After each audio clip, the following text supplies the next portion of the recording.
that time, while we were speaking to Jake, Jonathan Kaplan arrived. It's not Cape Town, but Joburg time. Quarter past 3 is 3:15 here. No. Yokes have proper traffic jams here. But Jono was only meant in after 4, so it's perfect. You told us yesterday, Johnny, that Jono was in from 3. It's fine. I said any time. So no, it's you okay. didn't. Yes, I did.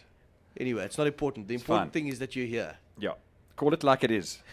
Yeah. The Jonathan Kaplan story. Hello, JK. How are you, my bro? Yeah, good. Nice to have you on our show as opposed to Blades' for a change. Yeah, it's good to be here again. Yeah. Yeah, you look the same on either show. You I do. And I'm the same guy. yeah, It's you all are. makeup. I'm the same guy. Well, it's nice to have you on the show and look forward to chatting about your book. Geez, you've done the rounds. You've been all over the country. Not all over the country, but I have had a fair amount to do in the last few days. So, I mean, I woke up this morning at 4:45, and that doesn't really suit me. So, I'm just looking at the moment to last through each day. Jono, are you domiciled here in Joburg now? He's at Cape Town, Domiciled? What Johnny. kind of a word is that, John? Domiciled. Do you live here in Joburg? I know you've got reciprocity with a lot of these. Jonathan used to live here. Yeah, I used to Yes, live I here. know that. Sandringham way, hey? Not Sandringham, not even close. Glen Hazel. No, not Glen Hazel. Glen Hazel. Glen Hazel, but... Yeah, aye.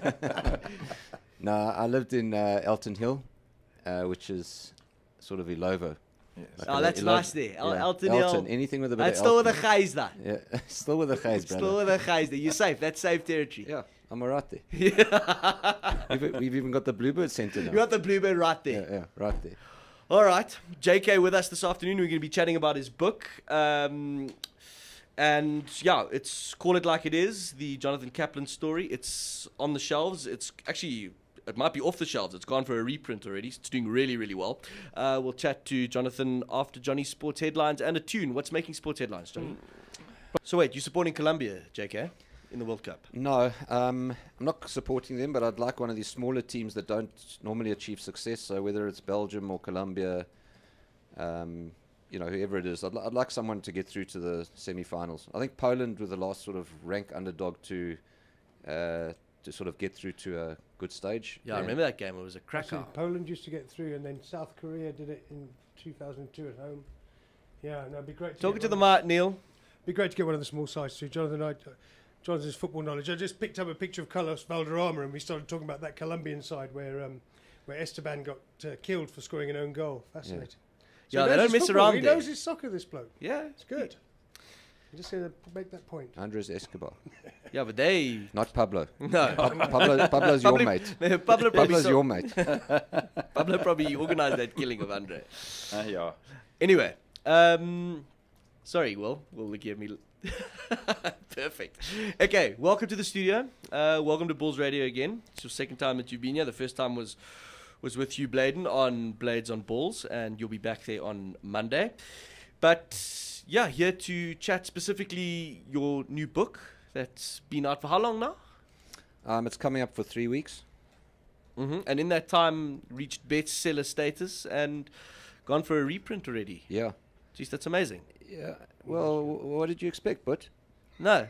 Well, you wrote it yourself, so... No, I you- did everything. No. I did the printing as well.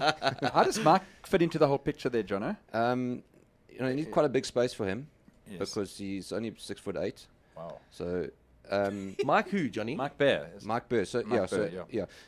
Look, basically what happened is I was always going to write a book. I thought it was a very interesting story how, nice leadership boy from Durban ended up doing the work I did.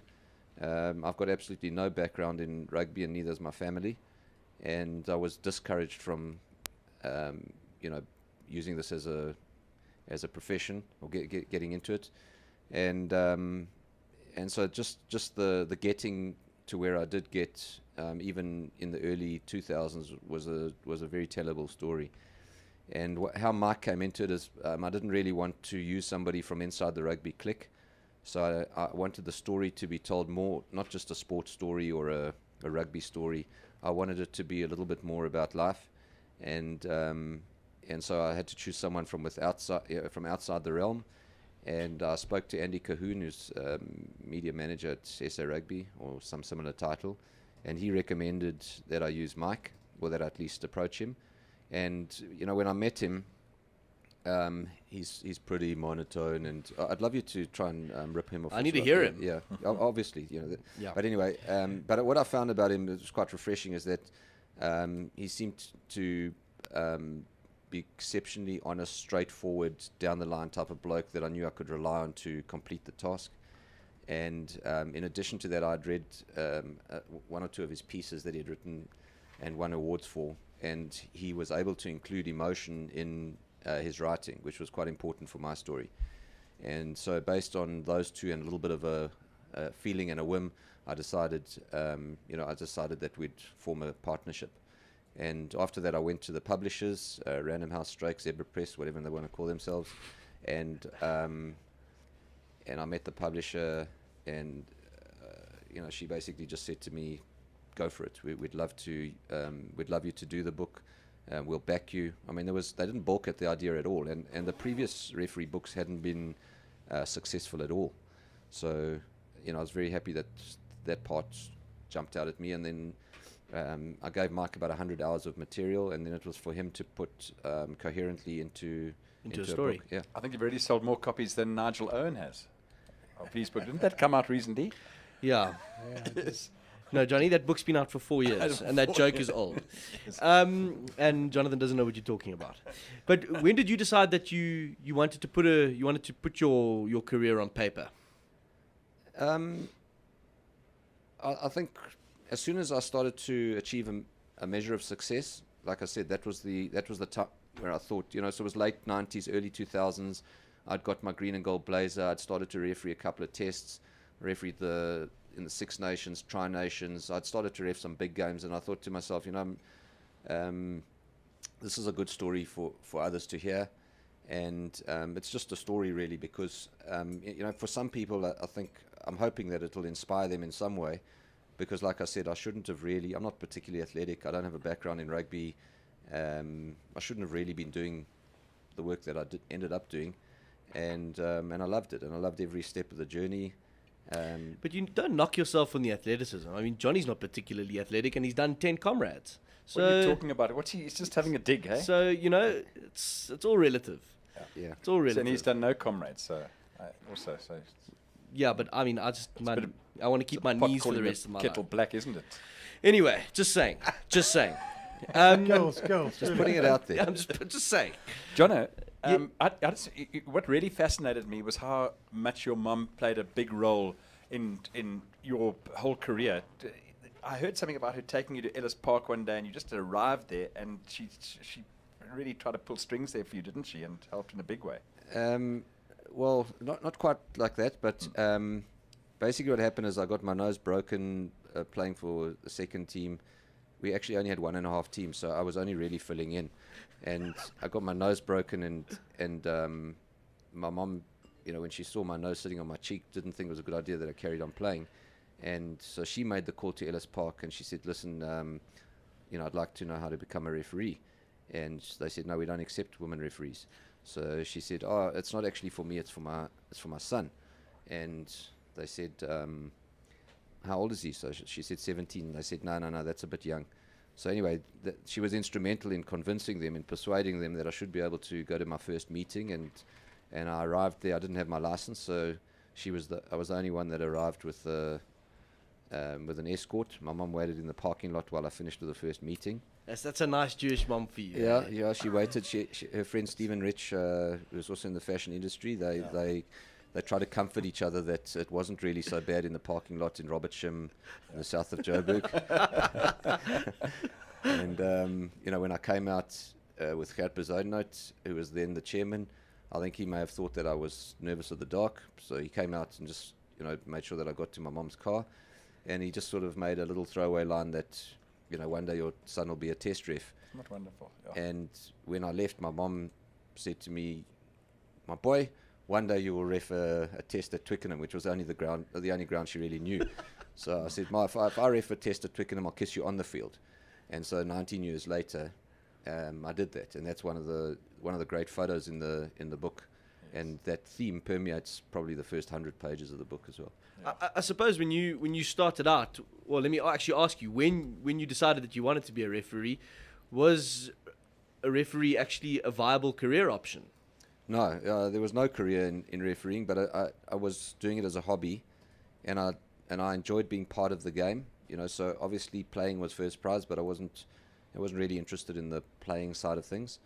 So, and the training didn't really interest me. To do curls, and get to number 18, 19, 20, and then feel good about it. That really wasn't making me very happy. So I decided there was like something else that I could stay involved in and stay involved in the sport, and refereeing was the pathway. And was there ever really a backup plan that if refereeing didn't work out, I would have gone into this? No, well, I had a couple of degrees, and I co-owned a transport company with my brothers, so I had something already. But when this opportunity came up, after Australia and New Zealand had already employed professional referees, then I jumped at the opportunity, obviously, and I was one of the first 4 professional referees in South Africa that were employed by SA Rugby or SARU or whatever, SAFU in those days, in 1998. Yeah. And your role model as a referee, someone that inspired you and influenced you and how you blew the game? I didn't actually have a role model. I took little bits and pieces from people that I thought were doing things better than I was. So, as an example, I thought Kerry Fitzgerald from Australia, who blew the first World Cup final, had a great feel for the game.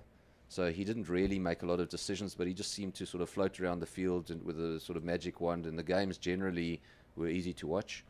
There's a guy called Ian Anderson, who was especially close to me. He was a good friend of mine that had a style that I could align myself with. He's quite similar to Kerry, actually, so that they weren't trying to be like a dominant personality or a key figure on the field. And when they made big decisions, they did it with as little fanfare as possible, not to try and draw attention to themselves. I thought in a South African context, I thought Freek Burger was very good at his work with using what he used to say, letting the game breathe, which is probably a similar concept to the other two. And then as I went along, I thought Derek Bevan was one of those guys who imprinted his character. He imprinted his character on the games that he refereed. So whether you liked him or not was a different matter altogether. But he never got a gold watch, though. Eh? He received a gold watch. Yeah, he never bought a gold watch. Yeah, that's right. But Morrison reffed the final and didn't get anything. Yeah. Was there a lot of talk about that? I was actually, there's a great photo of me in the book. I was actually in the stands, when that final was being played. And, as a young guy. As a young youngster. And the final for me wasn't about so much the reffing. I tried to consume as much alcohol as I could and well done. Use that petrol to get me through the cold, winter afternoon. As it is today. Yeah, no, look, I think you need to harden up a little bit. Hey, it's not so bad. It's just a little Cape wind, little Cape breeze it's dry, blowing through it's here. cold. But a lot of people felt that was a bit unfair. Eh? I gather from speaking to others that that is not that didn't go down well. And I'm not sure in what context it was given, but certainly if only one guy received it, and at that stage of the competition, I just don't think it's smart to do that type of thing. Johnny's just putting himself in Morrison's position, because if he had to not get a free watch, I think Johnny would commit suicide. If it was on offer and he didn't get it. If you got it and he didn't, he would be what we call verribbeldik. Eh? Yeah, I would have just killed time, Johnny. I'm switching Johnny's mic off. Now, can I jump in.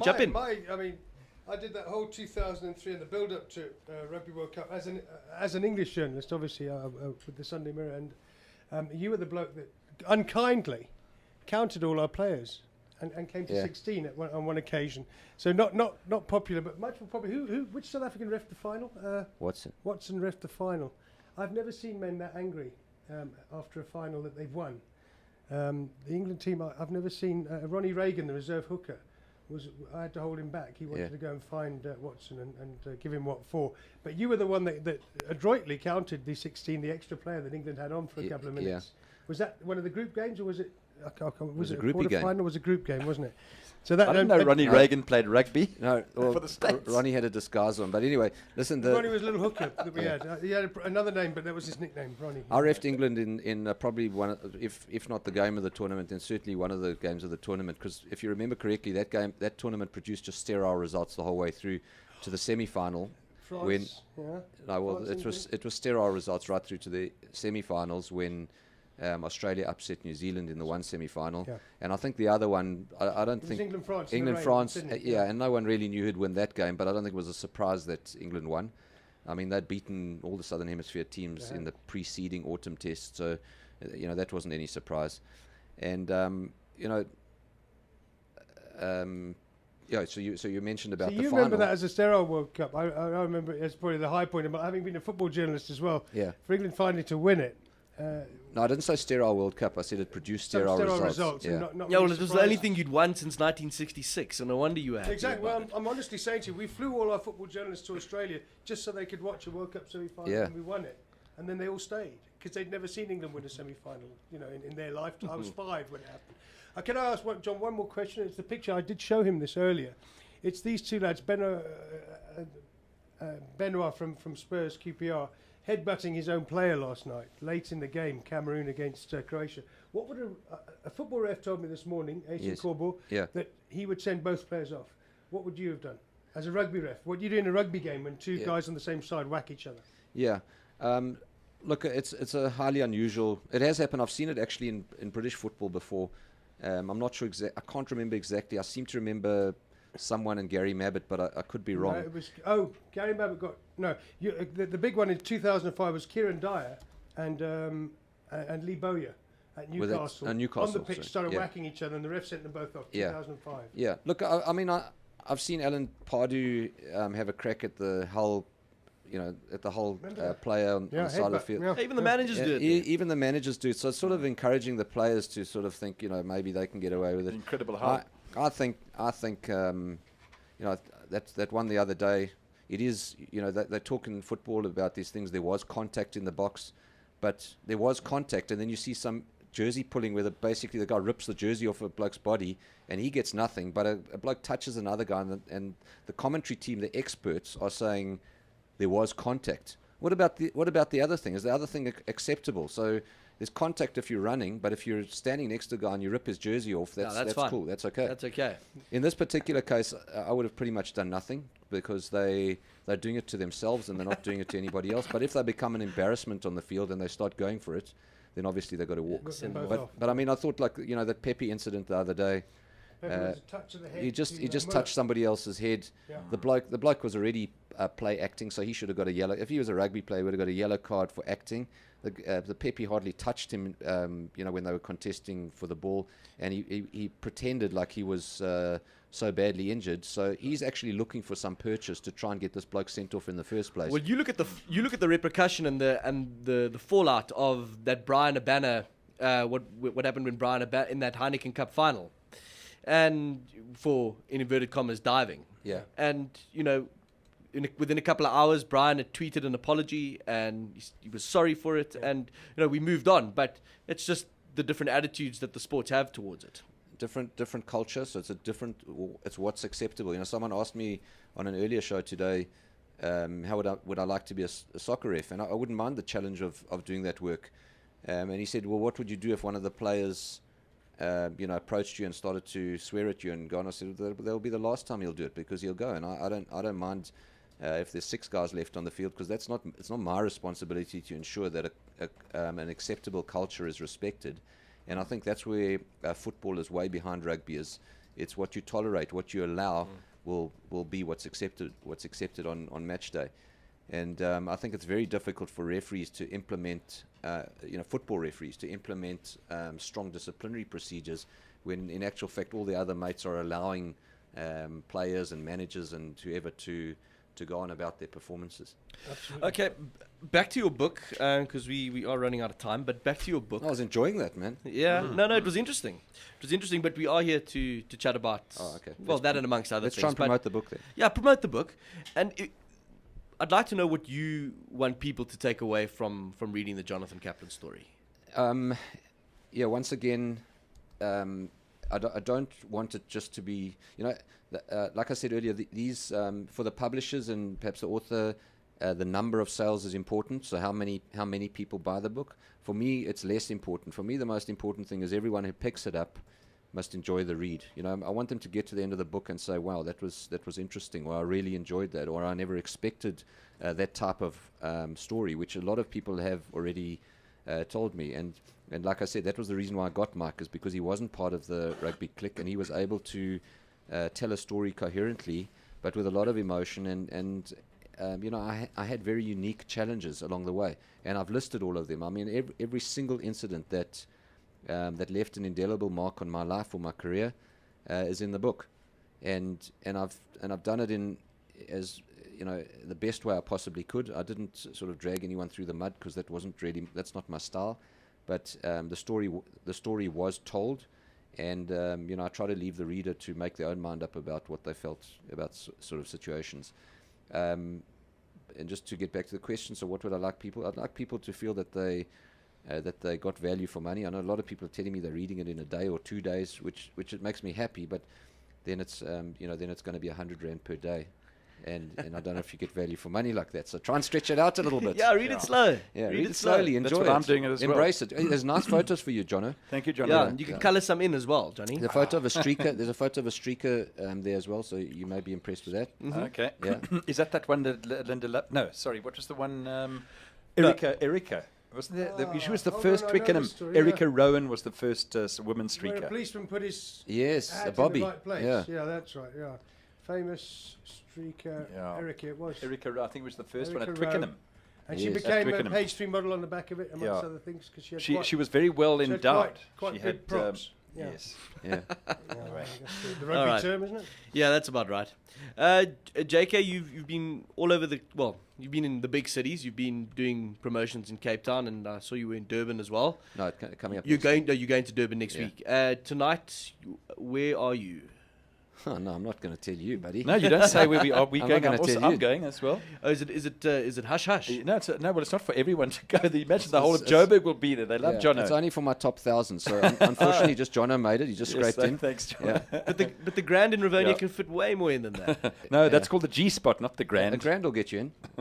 Yeah. No. Okay. All right. So you don't We want could people to find know it. where you are tonight, but you are doing various No. signings and all that kind of stuff. Yeah, and look, like you correctly said, the book is almost sold out on the first print, and they've had to quickly make hurriedly do a second reprint of the book, which is awesome.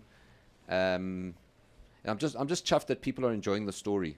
For me, it's just a project. I wanted to put a full stop on my career, and I did that now in writing, and I'm chuffed that the feedback that I'm getting is so positive, and from a variety of people. It's not just rugby people that are reading this that are enjoying it.